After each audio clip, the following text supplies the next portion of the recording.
today have a higher home ownership rate than we did in 2012 when the institutions started buying. So it's a complete lie that they've stolen all the houses. The institutions are net sellers, means they're selling more right now than they buy. And if you're out there thinking this guy is just a rich landlord, I am.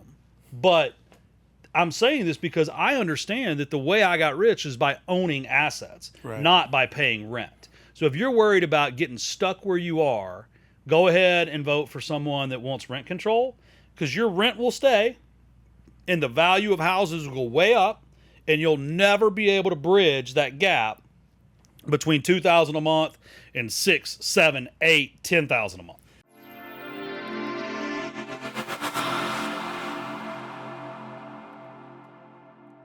Welcome to the Real Investing Podcast for the Everyday Investor. I'm Ryan Harper. With me, Tim Harridge. And our guest today is Zack Fuhriman with Capital Fund One.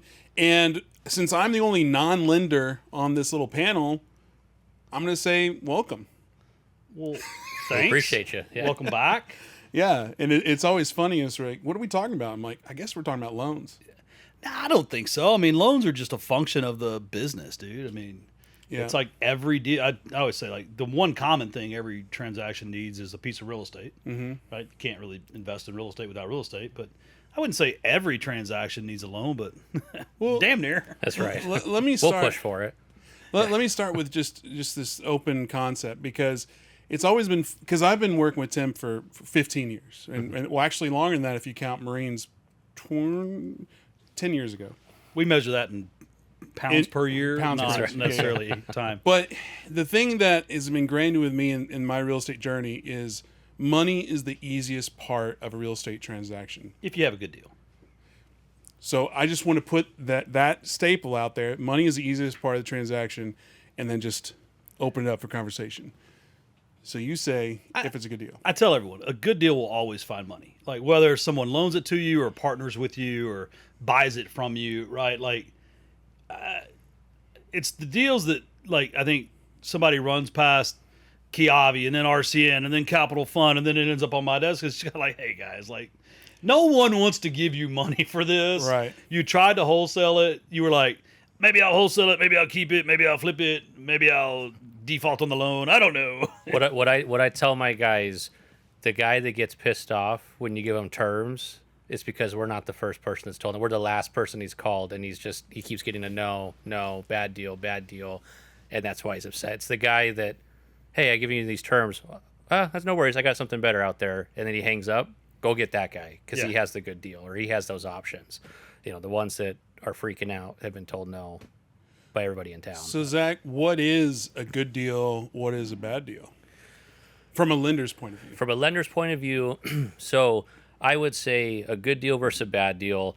How we look at everything. So Capital Fund, we're 100% asset based. There's no credit checks. There's no third party appraisals. We look at everything as if this guy gets hit by a bus and we go and take this back, how fast can we get our money back? Is this borrower, or is this, buyer of the real estate, is he the secret sauce? For example, we get some contractors that can do things at cost, so they overpay for the property. I can't step into that guy's shoes, so therefore, in our opinion, he's overpaying. But, for his side of things, it's a great deal because he has this secret weapon to making this deal work. So, good deal versus bad deal. Can somebody else come in and do the same thing? Do you have the margins to service the debt?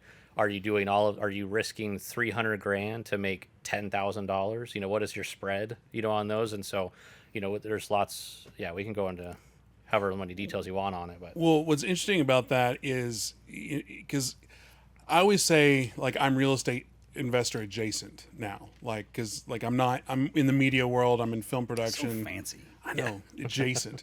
But adjacent. It exactly. But what's funny to me is that whole concept of, like, because I've been in this world for so long, that it being 100% financed based off of the asset is just commonplace. But when you're talking to, like, say, newer investors, they're always worried about the credit. They're always worried about what do they have at the bank. What they always that, and it's like it's a foreign concept of. Basically, sure. It's the deal itself, and can I make money if you run or you get hit by a bus? In the pre-show, you were talking about a race to the bottom on the media side. Oh, yeah. Well, what's happened since, when I formed B2R with Blackstone 10 years ago now, I know, right? We began institutionalizing some of the lending in the industry. And it's kind of like you look, then there was this period of really cheap money where flip money got down to, sometimes it had a 7 at the beginning of the interest rate. We were doing 7.99 for Yeah. months. I mean, and when I first started buying houses 20 something years ago, a good loan from the bank was 9.25. Hard money was 18.2. So you had this like really rapid descent because, not to get nerdy, but I'm a geek, the space became really liquid. There was so many people with a lot of money chasing it that you could make a loan at 7.5 Right. and still make 2% a month spread, because you could go borrow money at 5%, pretty easy, like really easy actually. And so now you've kind of seen, I think, companies like Capital Fund One, like us at Ternus, because we're the same way, no appraisal, no credit check, in-house underwrite, we'll close tomorrow if it's a good deal. Exactly. And actually you have the money to pay the interest. Yeah, exactly. Weird part. But Foreign concept. but we don't negotiate our rate and points. Like, it's just like, no, I mean, we're like, kind of, somebody said you're putting the hard back in hard money. The National Association of Private Lenders doesn't like that, but private lending is all about, does the property make sense? And do we think you have a relative chance to make money on the transaction? Because we don't want to set someone up for failure. No, not at all. I mean, our best borrowers are the ones that don't have to use us. Right. We just help them grow their business. We're not trying to, of all the loans that we do on a monthly basis, our whole goal is to have you come back 100 times. Because again, we're making a couple $1,000 for a loan fee. It's not like we're cleaning up shop. We have a 1 point fee, so we want you to come back 50 times. So we're not going to get rich off of you doing $2,000 loan fees. Right. Well, and that's one thing I think we've said it pretty much at least every other podcast we've been on or interview we've been on, is like, with lenders, your goal is to make money on the money. Your goal is not to make money on the house. And I think with newer investors specifically, there's always this kind of contentious relationship with lenders, because they're like, oh, they just want the house. It's like, I can promise you they don't. Because like, I remember the early days, and I'm not going to say his name, but the guy that you got me in 2002 that screwed you over and then screwed me over. It was Whatever. a trend. It was a trend. But Every anyway, every city has them. but one of our buying strategies was go in and into the hard money lenders once a month and be like, hey, give us your foreclosure list. And the reason we do that is because they don't want to sell that. They don't. Right. They're not professional. Well, they're professional real estate companies, but they don't want to be in the houses. They want to make money on the paper. Exactly. And I think my point to all that is the fact that you shouldn't be contentious with your lenders. You should look at it as a partnership, because if you lean on you guys, like, you're not gonna get better terms, but it's gonna be an easier relationship and an easier flow of I don't know where I'm going with this. Well, frankly, if a guy like me that's bought well over 1,500 houses personally tells you, I think you're overpaying for that, listen. I mean, pay attention. Like, if I don't want to make money with you on a transaction, there's probably a reason. For sure. We've had many of those conversations where people get upset, they get frustrated with us. They're like, I can't believe you're doing this. I'm going to make so much money on this. Something goes wrong. 6 months later, hey, Zach, I should have listened to you. I, lost my shirt, went with this other lender, gave me 100% financing, and I can't sell it. Can you refinance it? It's like, do you got 25% to bring to close? I wish you the best of luck. Listen to us next time. It's like, you see, it was upside down 6 months ago, Right. and Worse it's still now. upside down. Yeah. I mean, well, and let's actually, if you don't mind, a little less loan talk. A lot of the pundits obviously were calling for a massive market crash. I think, there are areas that are down 15, 20% Sure. from the peak. There are areas that have continued to go 5, 10% a year up. Sure. I still like the asset. Like, I mean, we only loan at or below the median home price for the zip code. It's kind of like the safe house, if you will. How are you guys looking at the market kind of the rest of 24 and into 25. Sure. So just to give you some numbers, we operate in Arizona, Colorado, Texas, Tennessee, and Georgia. So we're in 5 markets, mainly just the MSAs. And in those markets, MSA is big town. big towns. If you're looking at Google Maps, if you see a lot of green, we're probably not there. So we're in the city. So It's where the concrete is. where the concrete is. Yeah. And so we close anywhere from 250 to 350 transactions a month just in those 5 areas. We're doing a very high volume of those ones, and so we have a very good pulse on what's going on. And because we're a debt fund, we service our own debt. We have a very great indicator on the market because we get payoffs and stuff. And so where we see people getting into trouble are the ones that are cutting corners. If obviously prices have softened in some areas, they maintain. I don't think anything's soaring right now, but they're maintaining or slightly increasing. But then the ones that are having a hard time right now are the ones, they got a weird floor plan. They used the wrong materials. They tried cutting corners. They didn't do a great job, because what we're seeing on our side is the average consumer has they have a problem with it, but they're willing to buy an expensive house with an expensive rate, but they don't want to do anything else to it. So you can't have all three. So you have to get a good deal on a house to have a good rate, but you still got to put money into it, or you got to have a high rate, high price house, but then it needs to be turnkey, ready to go. No, the days of just buying a house and I'll fix it up later because my credit card's at 8% are gone. Cycles, right? Like we've got it. Jennifer and I still flip houses, still have rentals and all that. And 2 weeks ago was the first time in probably 3 years that we've had an inspection report come back where the buyer walked because we wouldn't do the repairs. There's always been a little bit of a dance. Well, actually, there was a period there in the virus that they didn't even get inspections. But, there's always been a little bit of a dance. But we actually had someone walk because we wouldn't do the inspections, which kind of leading indicator. It's like, okay, a little bit of a buyer's market feeling on a $250,000 house in Mesquite, Texas. Those are the ones that we're going, no inspection, no contingency, no appraisal. Here's my money. Yeah, here's my money. Here's my credit. I'll take the house. So I think you're on to something, Zach, and maybe that will be something really good for our audience, Ryan, because you've got experience in this. Now you actually have to look at that product pricing and presentation and make sure they're aligned, or you're not going to be able to sell your house. For sure. Well, before we get too far away from it, you were talking about cutting corners. When you were talking about cutting corners, were you talking about like the fix up of the house? Yep. Or are you talking about something illegal? So let's talk about that. The 3 piece. Let's start with product. Because that's what you're talking about. Yeah, I was talking about per se the product, or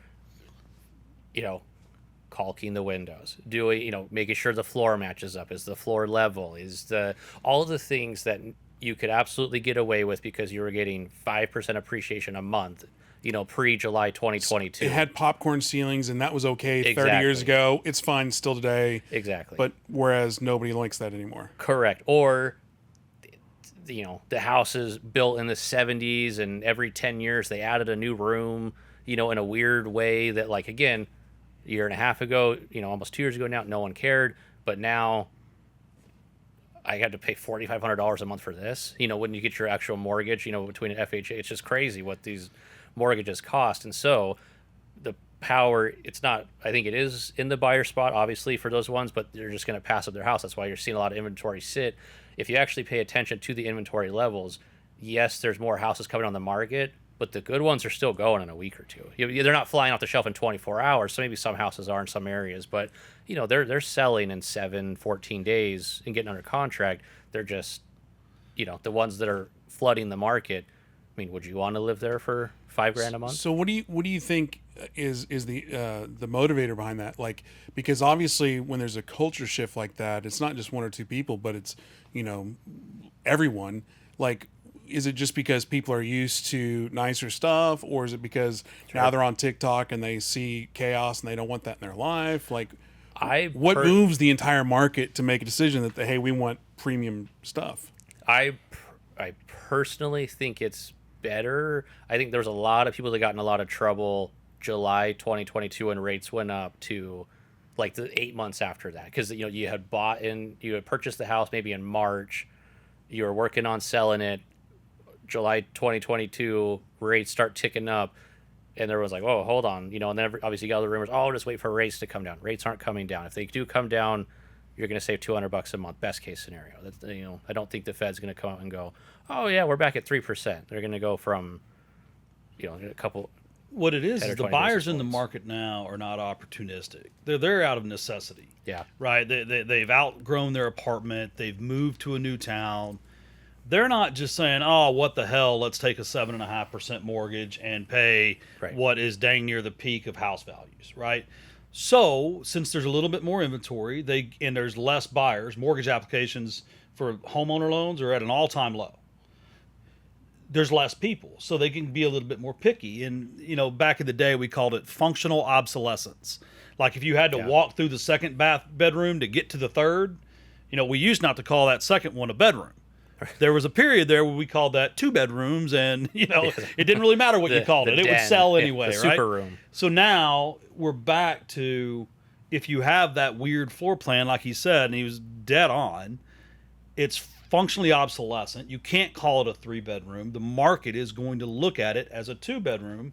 Also, because what he said, they have that 10, 20, 30,000 to put down on the house, but they don't have more money. Like, it needs to be perfect, because when they move in, they know they're not making any modifications or spending any extra money until 5-10 years from now. And now they got to pay their buyer's agent.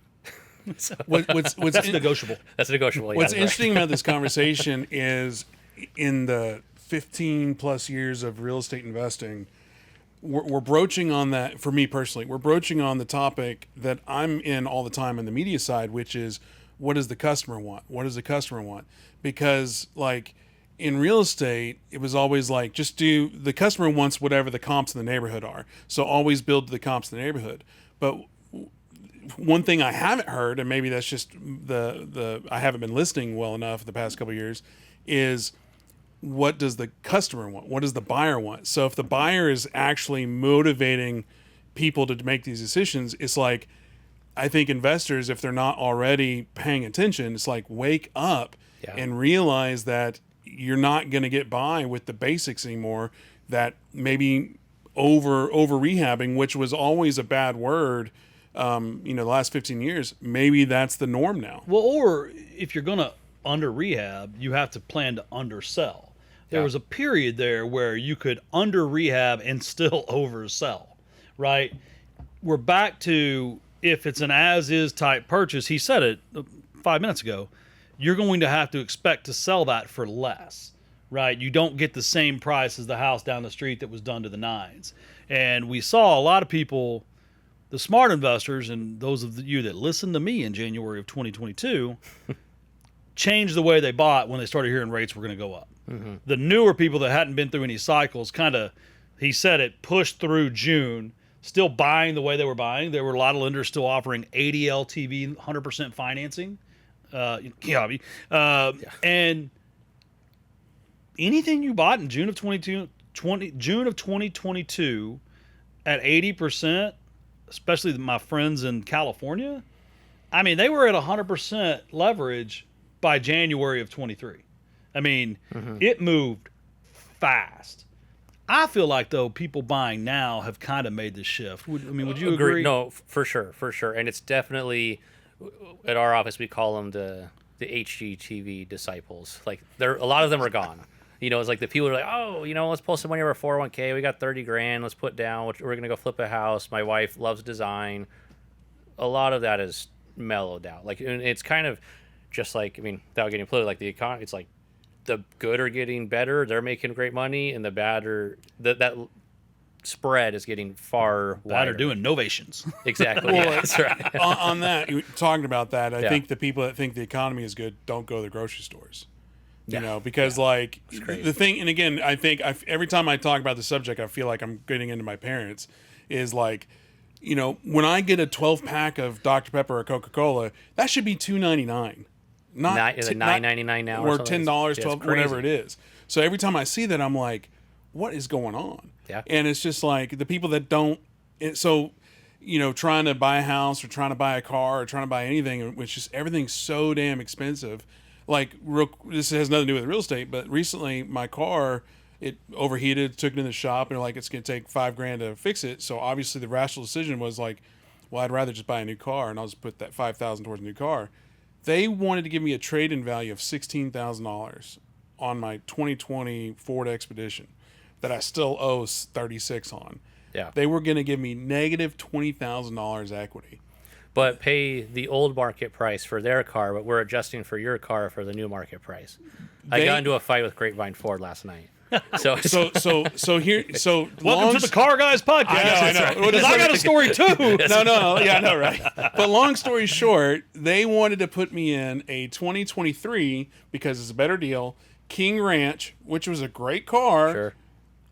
But anyway, they wanted me to put $10,000 down, and it would. And I'm like, I'm doing the math on it. They wanted me to pay $105,000 on a 2023 truck that's listed on the internet for $68,000. I'm like, how does that make sense? Anyway, Car Guys podcast. Yeah, does it?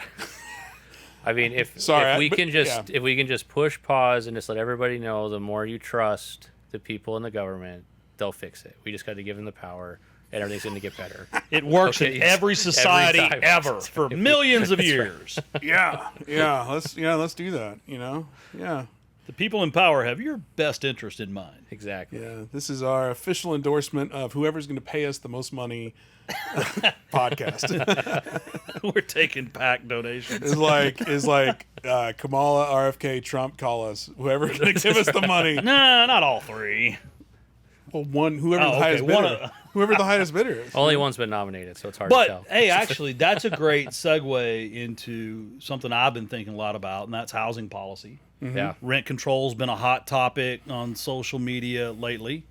You're trying to make the rich richer that way. Yeah, I mean, it sounds great on paper, but it's going to be a disaster for the consumer. well, just look at what it's you done in talking about rent California. control? Yeah, rent control. I mean, it's been the Biden-Harris original housing policy from 4 years ago stated that they wanted to, do national rent control. Now they've come out and said it, and you just have to look at what it did to L.A. It makes your assets skyrocket, and it makes rent stay cheap, which basically creates such a gap between renters and owners that you can never bridge it. You're stuck. You'll always be a renter. You just gave me a guaranteed cap rate for Right. There's no risk anymore. Well, I mean, I don't understand. Is like you look at New York. That to me is a test case because they've had rent control in for I don't know how many, more than 10, more than 20, like a lot of years, and I forgot where I was just listening to this in an audiobook, and they were talking about how it's the law of unintended consequences. It sounds nice on paper, but all it did is now you just have an auction situation for these rents. Bro, it's intended. I hate to say, I'm going to get political. It is intended. Your podcast.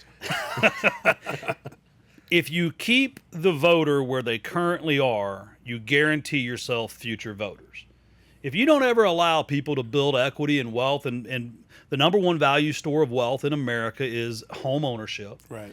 And we today have a higher home ownership rate than we did in 2012 when the institution started buying. So it's a complete lie that they've stolen all the houses. The institutions are net sellers, means they're selling more right now than they buy. And if you're out there thinking this guy is just a rich landlord, I am.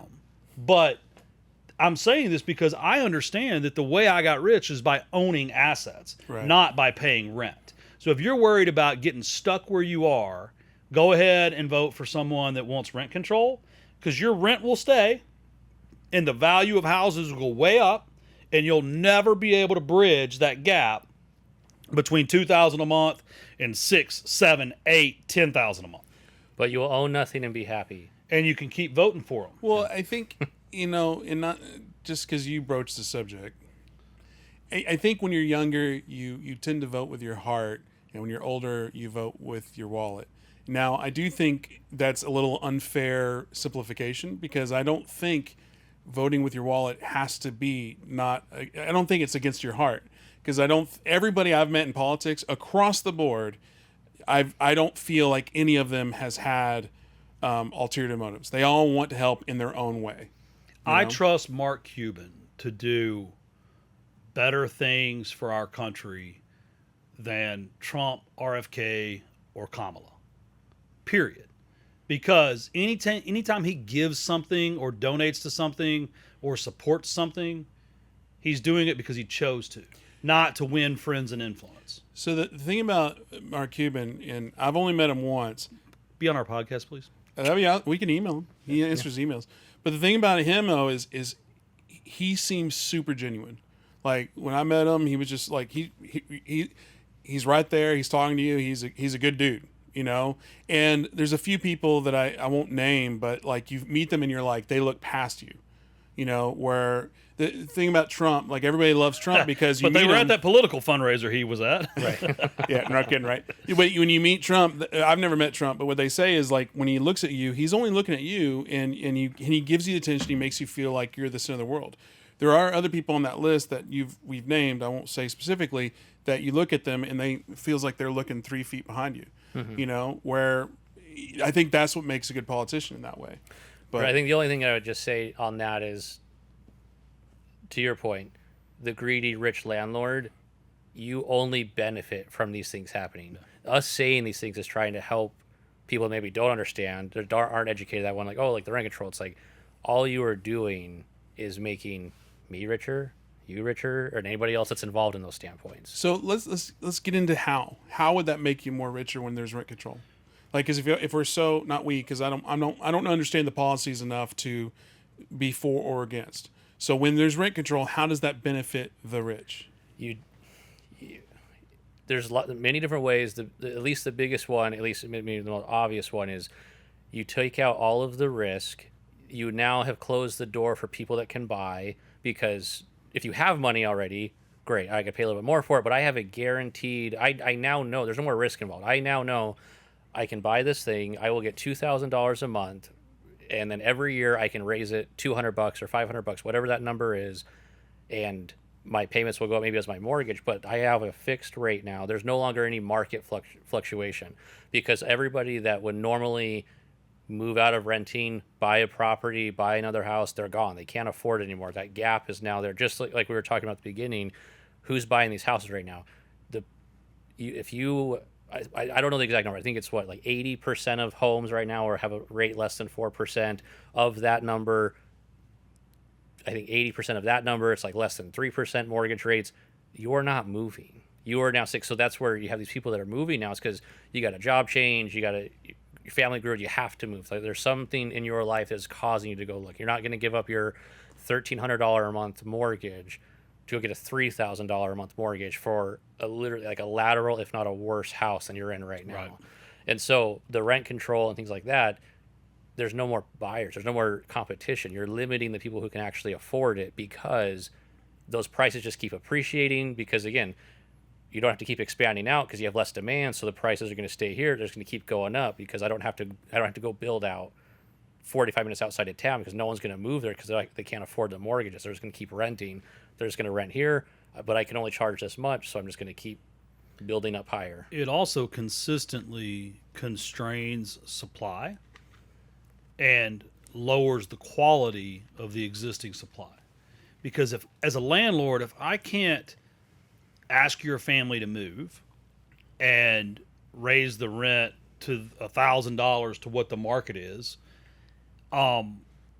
where's my incentive to put in a new central heat and air system?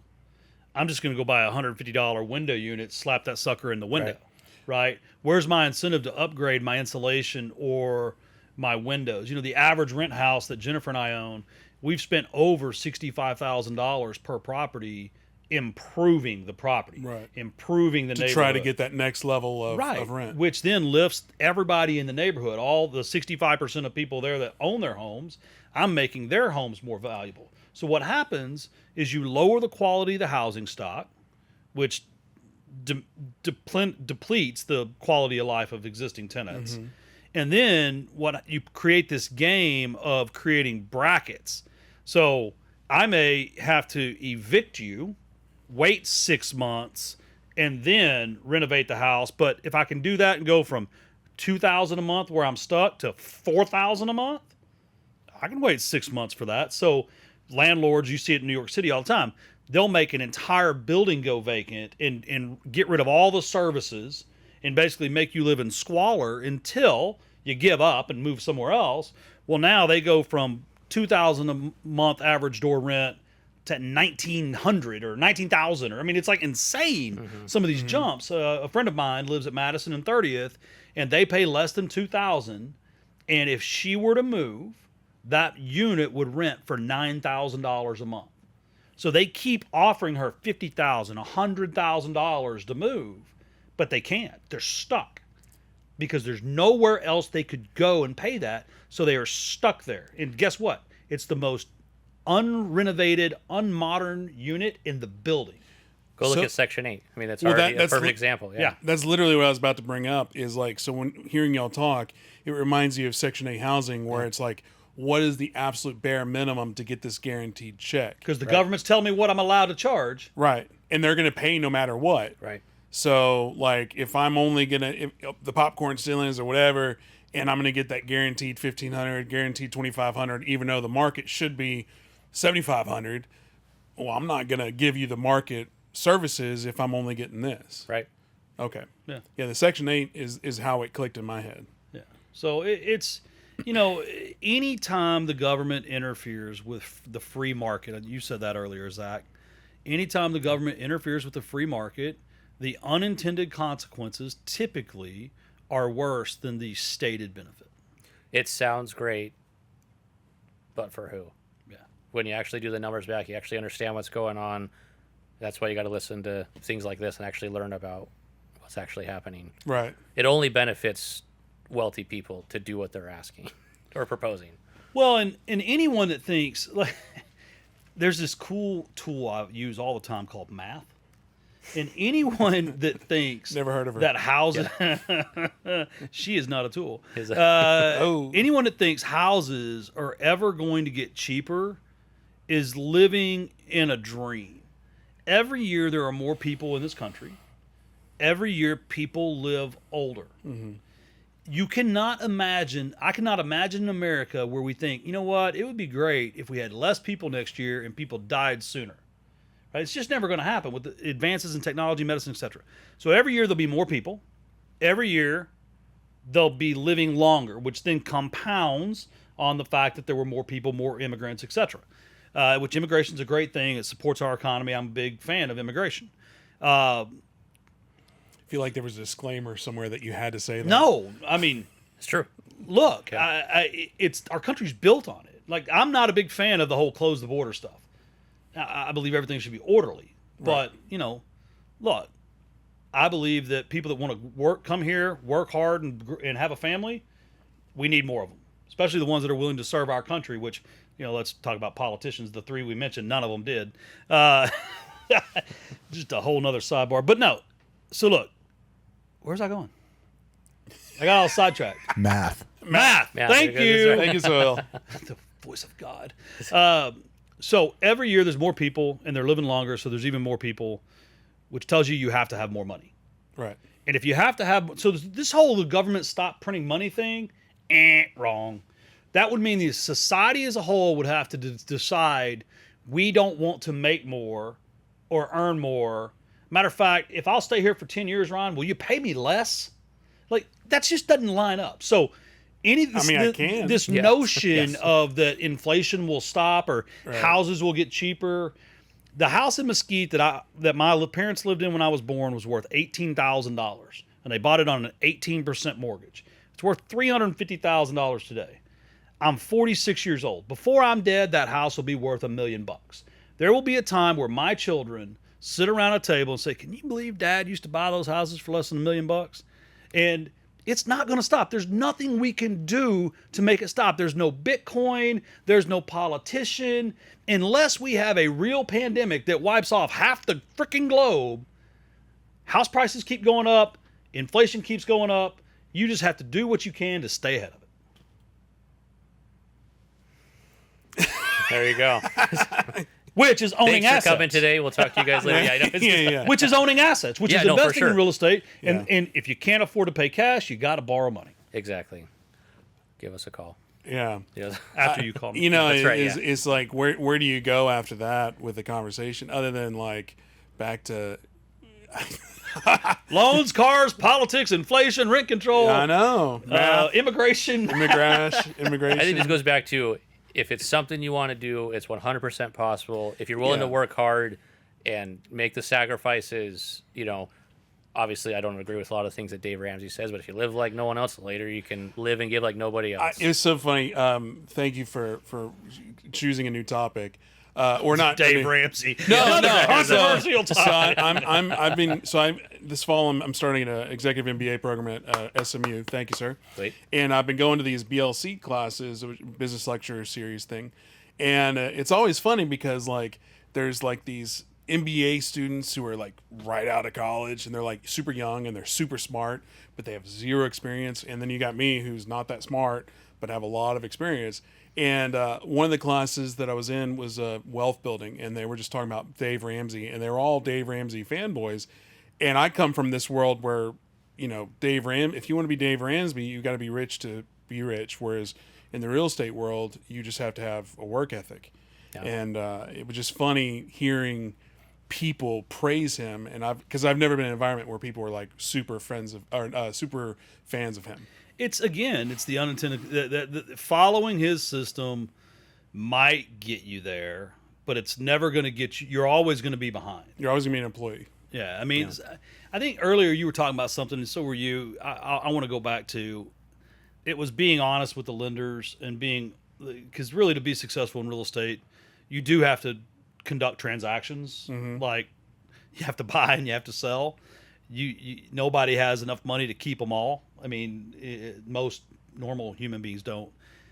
But you were talking earlier about be honest with the lender, and I always say it like you've got to be able to say it in the mirror and keep a straight face. Like if you can't, if I can't ask you for a loan, Zach, and like believe what I'm saying, looking at myself, like I don't know. It's just it's a point people need to understand, because if you don't have the money to pay the interest for the loan you're asking for, you really shouldn't ask for the loan. And I think that goes to cars and houses and hard everything. money loans. Yeah, you like you said, you have to be able to make smart mathematical decisions.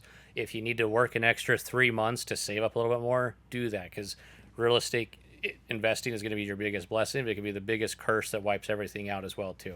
And so especially when you're dealing with true hard money lenders where you don't pay us, we have the ability to foreclose, we take the house back, like you're gone, you're done, from that transaction. Obviously we don't report your credit or anything, so you can do it again, but there's no refunds. There's no refunds, and people want to like drive and throw 20 grand out your down payment out the window just because you didn't take a second to do the math and have a plan B and C. The plan A, I'm going to sell it. Well, yeah, that sounds great. But if you can't, can you rent it? How are you going to pay this person back? Do you have another option to refinance it? You got to have good credit if you're trying to buy rental properties, if you're going to, DSCR loans. I don't know if you guys mess around with those right now. Those are soaring. Like the last couple of weeks, we've been pushing those a lot.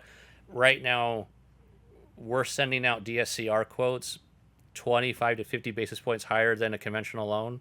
Because that product was pretty much dead for a year and a half. I mean, there were still transactions going on in the lower price points, but it was very hard to get things to cash flow and cover, the debt coverage, service ratio, cover the payments and stuff. But now, for whatever reason, I think, like you said, things have kind of leveled out a little bit. A lot of the craze is going, and one thing that we've been looking at too is if they would just stop moving the rates, everything will work itself out.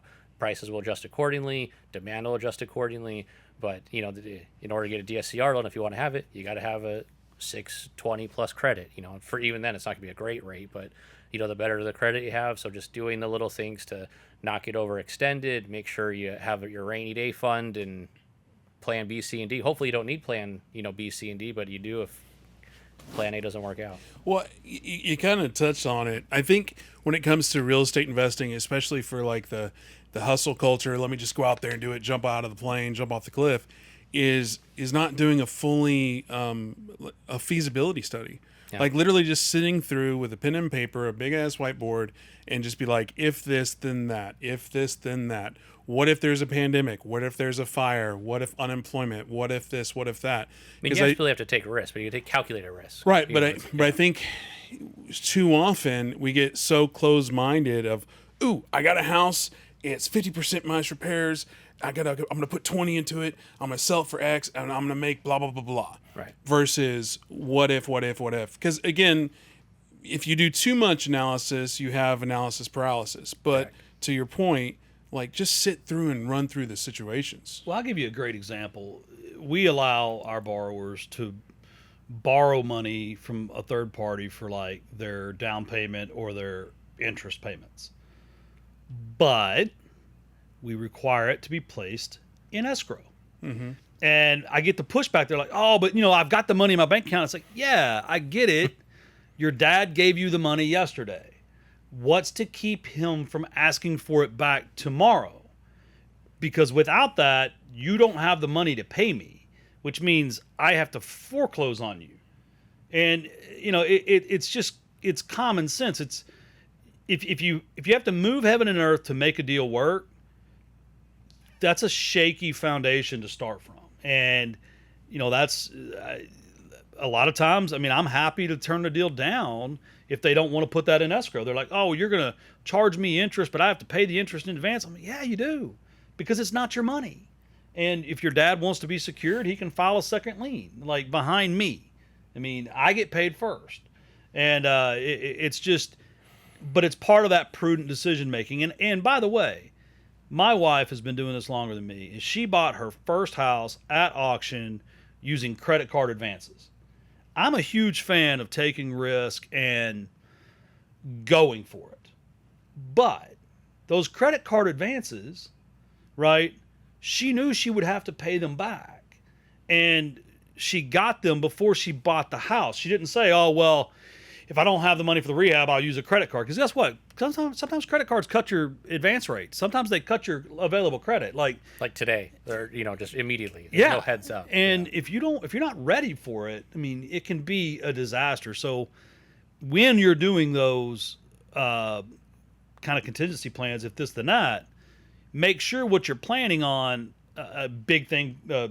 Ken Chanel used to always say it. This business will make a millionaire out of a multimillionaire real quick. If you're planning for a house to sell in order to pay your bills, that's a bad plan, right? Like until that money's in your bank account, that contract is worthless. We've seen it. Yep. One wrong headline, rates move, buyer's unqualified, sale falls through. Now you don't have money for the rehab, you don't have money for the interest, but guess what? I'm still sending you a bill. Right? Probably still drafting your bank account on the first. So it's just, it sounds doomsday-ish, but it's have a smart plan and get it all in place before you put your name on a deed, because like I said earlier, there are no refunds. So going back into the concept of doomsday, what are some other contingencies that you wish your borrowers would think about? Like, what are the top 5? I think just exit strategy and don't bite off more than you can chew. I think a lot of times we get these great borrowers, great past projects, but they're just spreading themselves too thin, and then they start getting overextended. Something happens, the house doesn't sell. You're 3 flips in to pay flip for flips 4, 5, and 6.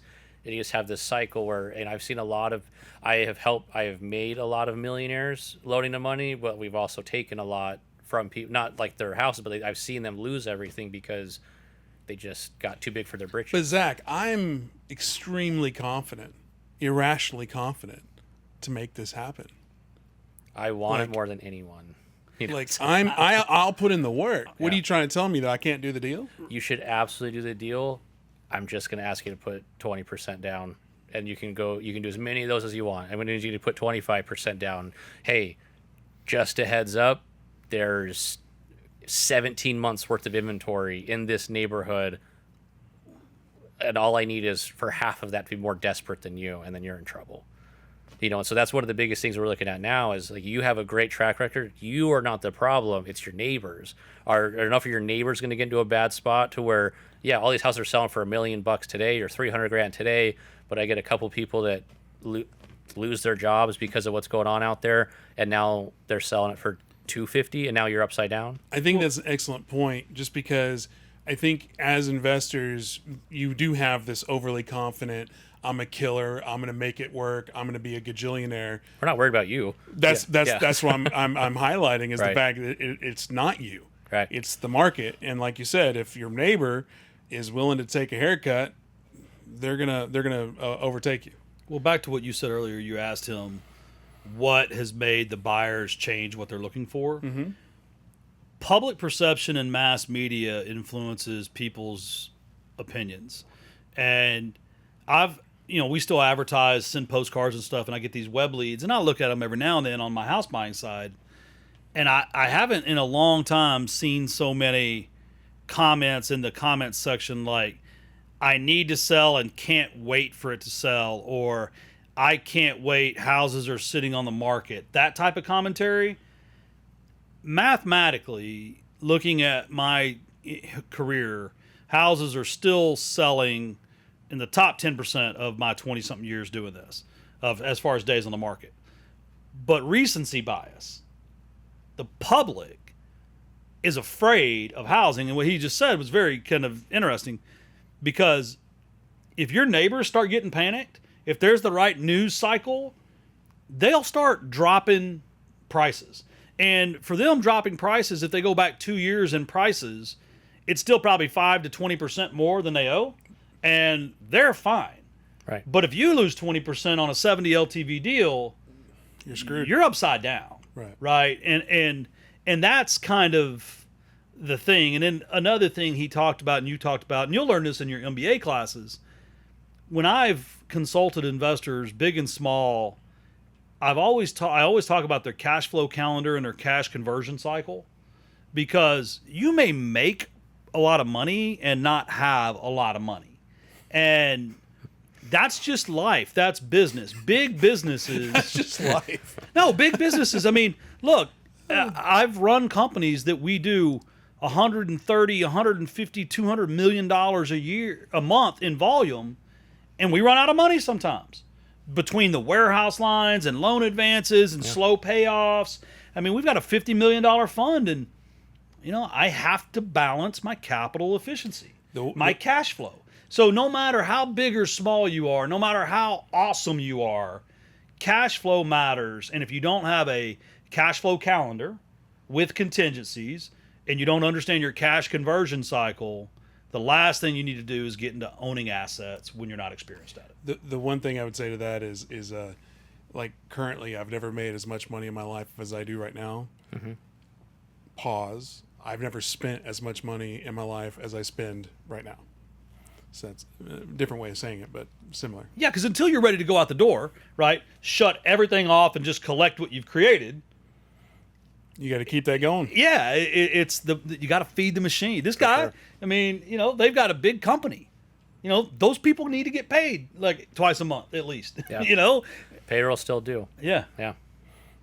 So as we're wrapping up, what are some final thoughts? I mean, this is kind of a random conversation, like we said before we started, like a free flow. I thought this was a great conversation. I've enjoyed this, but the final wrapping up minutes, I'd love to just open up the door. Is there anything you would like to talk about specifically, or just plug Capital Fund? No, yeah, for sure. So I think it's absolutely a great time to keep buying properties, to keep flipping houses, buying rentals. You can listen to all the headlines, take them for what they're worth. Go do your math, double check your homework, have some money set aside in case you run into some issues, and have those things. And if you're able to check those boxes, there's still lots of money to be made. Like I said, the guys that know what they're doing and that are, working smart as well as working hard, it's a great thing to go out and hustle. It's a great thing to go out and crush it and do all the Instagram influencer, things that they tell you to do.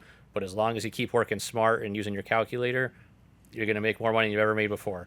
And that's what we're doing right now. And we're having, great months. We're having great payoffs. And the people that are having trouble are the ones cutting corners. So, anything in life, you got to do a good job at it, take pride in it, and don't try to, take the easy way out. Obviously, the plug for Capital Fund, we'd love to help you guys out with whatever you're working on. Rates around 11.5%, 1 point. We can get up to 90% of the purchase price, sub 75% of the future value. Don't care about doing one deal with you. We want you to come back over and over again. We have a great track record, and we just want our borrowers to succeed. We definitely are not in the loan to own game. We don't want to take your house back. We want you to make the money and come back again and see us. So yeah, one thing is interesting, because Tim and I. Well, Tim is a lender. Mm-hmm. This whole podcast is sponsored by Ternus, and it's interesting. It's like most people would go, why would you ever have a competition on your platform? And I think it goes to the point because Ron booked it. No, I'm just kidding. I didn't know he was going to be here. I don't know what to no, because but I think it goes to the point that in real estate, it's all about collaboration. For sure. Yes, there's competition here and there, but at the end of the day, it's like if a loan doesn't work for you, maybe it works for you. If it doesn't work for you, maybe it works for you. But more than likely, it's probably not going to work for either of you, or it'll work for both of you. And it's just a matter of that collaboration aspect and the community aspect of real estate versus always being contentious. Another thing I'd say to that is the investment real estate community is so small. Do not burn bridges. Because it's, I don't know how many there are. There's probably in all of DFW, 150, maybe 200 like legit players. Maybe a couple more, maybe a little more than that, give or take a sub. Depends on how you define legit. For sure, but just like it's not tens of thousands. Oh no. It's like you work really hard, you get involved in this industry, you are going to meet everybody within a couple of years, or at least hear about them or know what they're doing. And if you don't, you know someone that knows them. And so definitely don't burn bridges. I go to lunch with our biggest competitors, on a quarterly basis. Just say, hey, what are you working on? What are you doing? Right. How things going? There's more than enough business for everything to go around. And the more that we all get on the same page and work with each other, it just works out. So sounds like rent control. Yeah, pretty much. That's right. Isn't there a term for that about like monopoly? Too, right? What do they call that in economics? Price fixing. Price fixing. Yeah. We're not doing that. Not the National Association of Realtors. Right. Look, I'm happy to say I do 100% financing, but up to 70 LTV, and I charge 12 and 2, right? And there may be something about a certain asset that you bought it as a smoking deal and you want to bring it through me, or maybe it's a larger flip that you're going to have money out of pocket anyway, and you'd rather have the smaller the smaller interest rate and the smaller fee structure. I think it comes down to relationships. But also, I go back to 2007. Yes, that's how long I've been doing this. I flipped 143 houses that year. And we were on cloud nine, making more money than I ever thought I would ever make in my life. And Fred Burley from Home Investors called me up and said, hey, Tim, Jefferson Bank wants to meet with you. I said, Fred, I'm good. I've got plenty of banks. Fred, being Fred, boy, where you at? I said, I'm at my office. He says, stay there. I'm on my way. I was like, oh, shit. Fred was one of the original board members of Home Investors. Fred shows up at my office to look me in the eyes and say, boy, you never know when a bank's going to tell you to go to hell. You need to meet with Jefferson Bank. I said, yes, sir, like a good Texas boy should. Fast forward to April 2008 when I had a line of credit called at a bank because I was on time and fully occupied. The guys that were behind and vacant got workouts. Those of us that had good equity, good payment history, and the bank thought would find a way to get them paid off, they called our lines. Well, at that time in April 2008, Jefferson Bank was the only bank that would still loan us money. So I say that because you never know when I'll tell you to go to hell. Sure. Or Capital Fund One says, well, we're out of the business for a while. Right. We saw it in the pandemic, right? So I think no matter what, my advice is always constant. You never want to wait until you need money to find money. Always do it when you don't need money. Build the relationships before you need them. If you wait until you need them, it could be too late. 100%. I think that's a great place to end. But before we end it, I just want to jump on that a little bit. What you're talking about is single points of failure. We always talk about that in pretty much every business. But if you only go to that one go-to lender, that one go-to contractor, that one go-to roofer, the list goes on about vendors. But if you're not exploring additional vendors, you're always going to have that single point of failure. Because like you said, go to hell, or your roofer falls off a roof, or your plumber, whatever, and then all of a sudden, like, you know, like we have this, we're doing construction here in the studio, and before we start, it's like, hey, do you got a sheetrock guy? It's like, because my previous sheetrock guy I don't have anymore.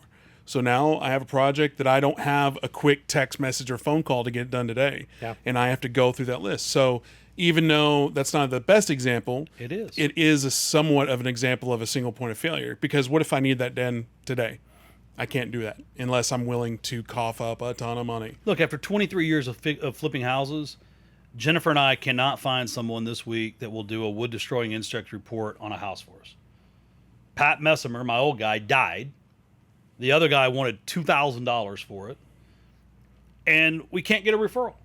And it's going to take days of extra energy because we haven't been working on that constantly. So to wrap up, the point being is always explore additional vendors, not just in lending, but across the board. absolutely. So final thoughts. And if anybody gets mad at that, they're not your friend. Yeah. You know, I have no problem with our borrowers calling around and chatting with people.